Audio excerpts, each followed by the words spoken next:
Okay, so what we're going to do today is we're going to work on shoulder mobility while using total body rotational movement. And what we're going to do is plant our feet. So you'll bring your left foot forward and your left hand against the wall. We'll do it at shoulder height as a demonstration, but you can also do it lower and you can also do it higher. It's a little easier on the shoulder joint the lower you go. So if you have any kind of shoulder pathology, any shoulder impingement things, bringing the hand a little lower will take some of that tension away. But what we're going to do is we're going to bring our eyes and use our eyes as the driver. So you're going to bring your eyes to your hand.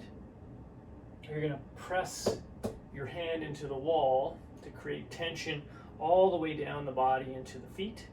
And then you're going to use your opposite hand and you're going to bring your eyes and hand across the body, opening, bringing the head, neck, shoulder, as well as our hips and pelvis, driving with our toes and feet.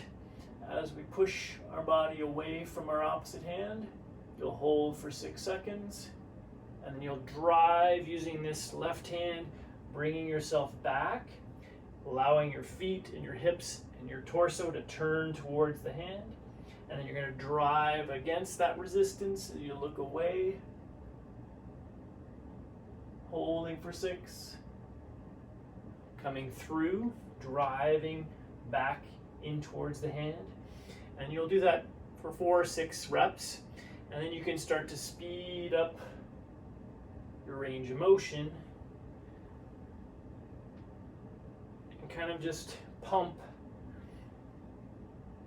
head, neck, shoulders, torso, hips, feet, and toes, controlling that mobility across the body. And you'll do this for 2 or 3 times a day, and you'll do it for maybe 60 to 90 seconds each bout, and that just is going to help open up the chest, correct head, neck, and shoulder posture, disrupt some of that constant sitting that we do in the car and at our desk.